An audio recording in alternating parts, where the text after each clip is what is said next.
Larry Hoover. Now that is a name that still echoes through the streets of Chicago and beyond.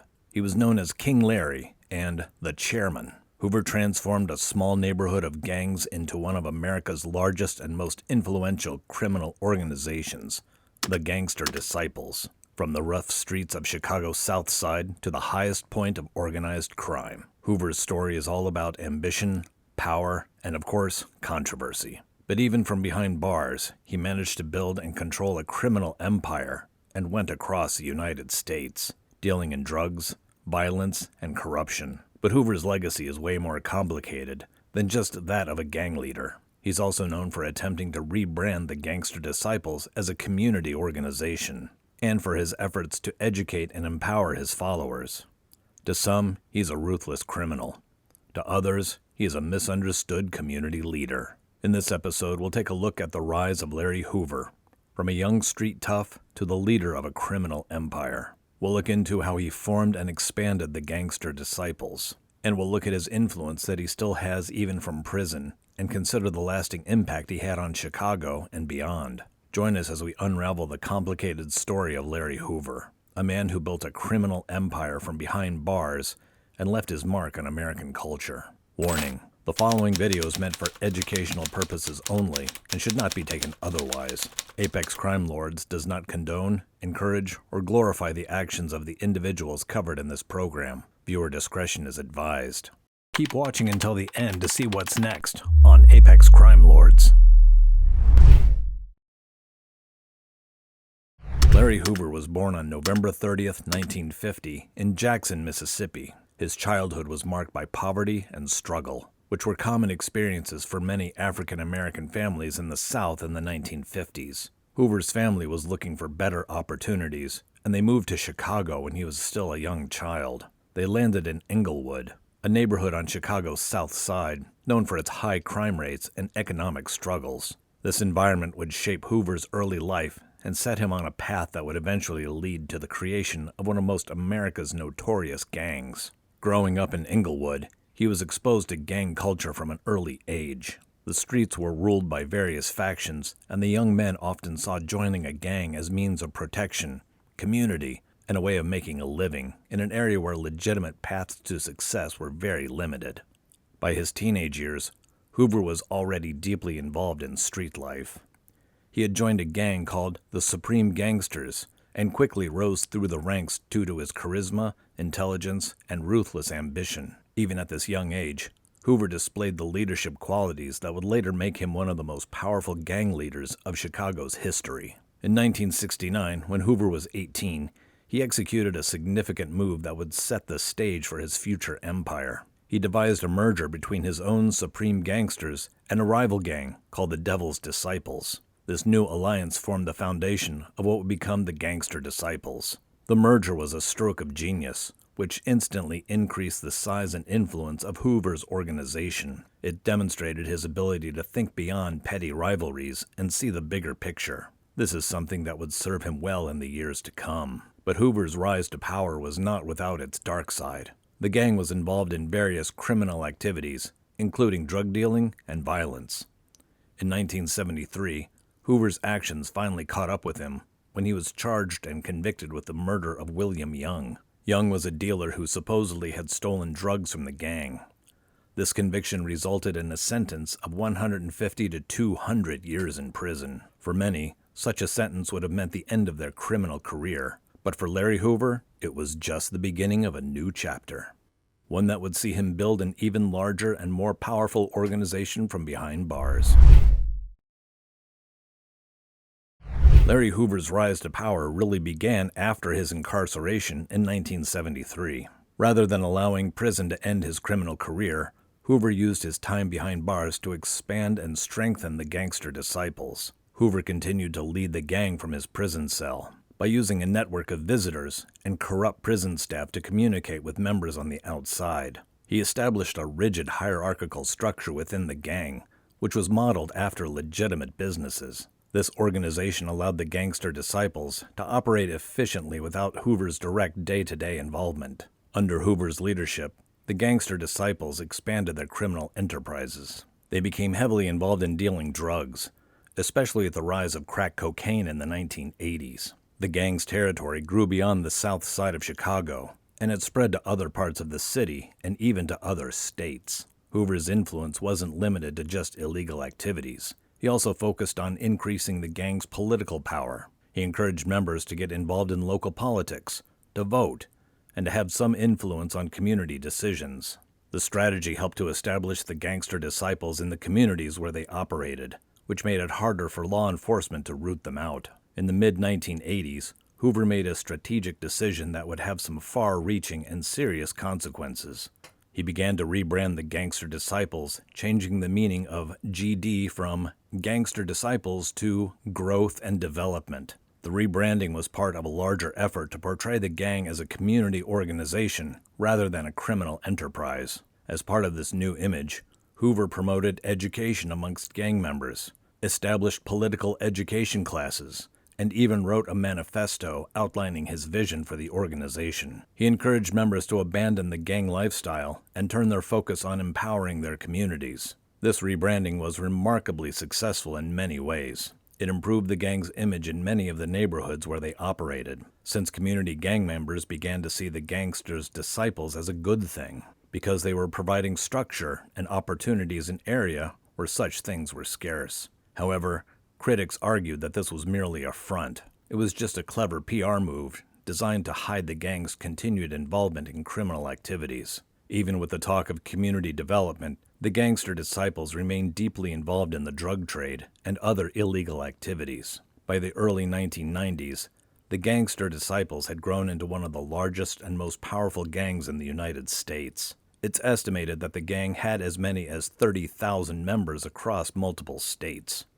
They were really strong in Chicago, but had also established significant presence in cities like Milwaukee, Memphis, and Jackson, Mississippi. The gang's drug operations were generating millions of dollars in revenue each year. This money was used to further expand the gang's influence and, of course, to bribe officials. Plus, it was used to fund Hoover's efforts to present the gang as a legitimate community organization. Throughout this period, Hoover continued to run the gang from prison. His power and influence seemed to grow even while he was in jail. He was able to give orders, settle disputes, and direct the gang's activities through an elaborate communication network. Hoover's ability to maintain control of such a large organization from behind bars was a testament to his charisma and strategic thinking. It also highlighted the challenges faced by law enforcement, who were trying to dismantle such a well-organized criminal enterprise. Now, Hoover's reign didn't go without its challenges. As the gang grew larger and more powerful, it attracted more and more attention from law enforcement, especially the federal government, who began to take a keen interest in Hoover and the Gangster Disciples.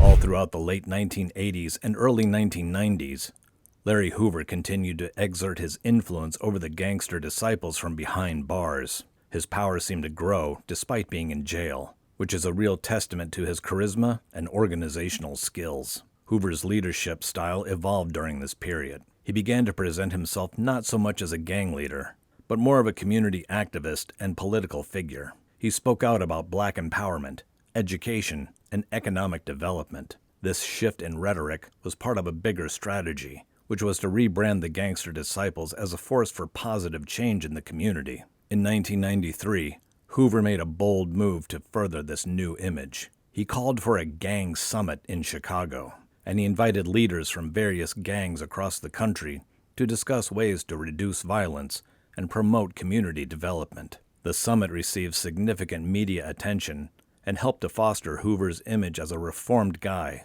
who was working for positive change. Hoover also encouraged gang members to become politically active. He taught them how to register to vote and participate in local politics. Plus, he instructed them to support candidates who would be sympathetic to their cause. This political engagement strategy helped to increase the Gangster Disciples' influence in Chicago and other cities where they operated. Now, during this time, Hoover continued to expand the gang's illegal activities as well. The Gangster Disciples remained deeply involved in the drug trade, particularly in the distribution of crack cocaine. They also remained active in other criminal enterprises, including extortion and money laundering. Hoover's ability to maintain control over such a large and complex organization from prison was really remarkable. He used a variety of methods to communicate with gang members on the outside, including coded letters, messages that were passed through visitors, and even bribing prison staff.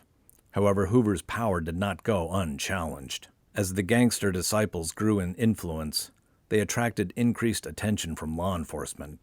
The federal government began to take a keen interest in Hoover and his organization. In 1995, Hoover's reign faced its biggest threat. Federal prosecutors indicted Hoover and 38 other Gangster Disciple leaders on charges of conspiracy to distribute drugs. The indictment was a result of a massive investigation that included wiretaps, surveillance, and testimony from former gang members. The trial was a media sensation, but Hoover's defense team tried to present him as a reformed community leader, and they pointed to his efforts to rebrand the gang and his calls for peace and community development. They brought in character witnesses who testified to Hoover's positive influence on the community. However, the prosecution painted a very different picture. They presented evidence of Hoover's continued involvement in the drug trade and other criminal activities. They argued that this talk of community development was merely a smokescreen to hide the gang's true nature. The trial went on for several months and captivated the city of Chicago. In the end, Hoover and his co-defendants were found guilty. Hoover was sentenced to 6 life sentences and was transferred to the ADX Florence Supermax prison in Colorado, one of the most secure facilities in the federal prison system. Despite this setback, Hoover's influence within the Gangster Disciples did not immediately go away. A lot of the members remained loyal to him because they saw him as a martyr who had been unjustly prosecuted by the government. The 1995 conviction marked the beginning of the end for Larry Hoover, although the process would be gradual, and in some ways, it's still going on. After his transfer to the Supermax prison in Colorado, Hoover lost his ability to communicate with the outside world. The facility is made to house the most dangerous federal prisoners and to really minimize their contact with the outside world. This, of course, made it much more difficult for Hoover to maintain his grip on the Gangster Disciples. Without Hoover being in direct position of leadership, the gang began to crumble. Different factions emerged, and each one claimed to be the true inheritors of Hoover's legacy. This led to violence, as these factions fought for control of territory and criminal enterprises. Of course, law enforcement agencies took advantage of this chaos to further weaken the organization. They went after key leaders and disrupted the gang's organization. A lot of high-ranking members were arrested and convicted, which further destabilized the organization. Despite these setbacks, Hoover has still continued to try to exert his influence from prison. He's made a couple attempts to have his sentence reduced by saying he's reformed, and keeping him in prison serves no purpose. So far, these efforts have been unsuccessful.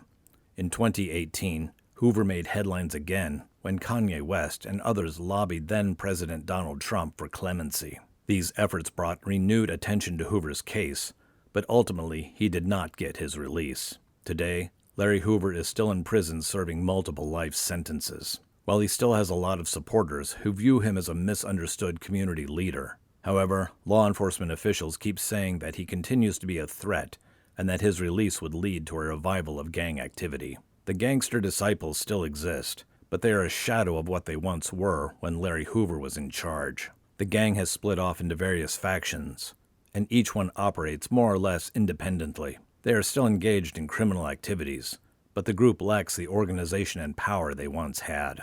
The story of Larry Hoover is a complex and controversial one, and it still continues to lead to debate, even today.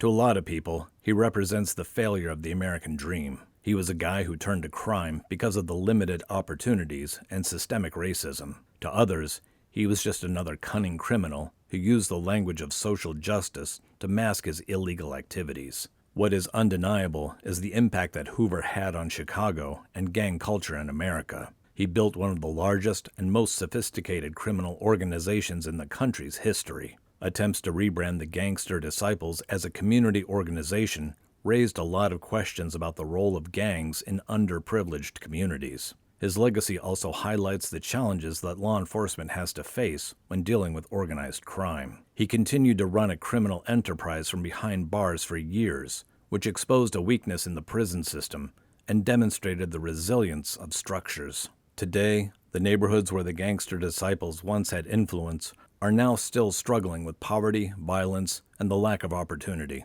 These are the very conditions that gave rise to the gang in the first place, which raises important questions about how society can break the cycle of poverty and crime that seems to trap so many young people. As we look back on Larry Hoover's life and legacy, we still have a lot of questions. Was he a visionary leader trying to uplift his community? Or was he a clever criminal hiding behind a mask of respectability? Could Larry's intelligence and charisma have been used for a positive change if the situation had been a little different? What do you think his story tells us about power, redemption, and the American justice system? These are tricky questions that don't have easy answers. But by wrestling with them, we can get a deeper understanding of the forces that shape our society and the challenges we face to create safer and more just communities for all of us. Let us hear your thoughts in the comments section below. Next up, we'll dive into the life of Joe Colombo, a man who turned the tables on the FBI and became one of the most controversial figures in Mafia history. From his rise as the youngest crime boss in New York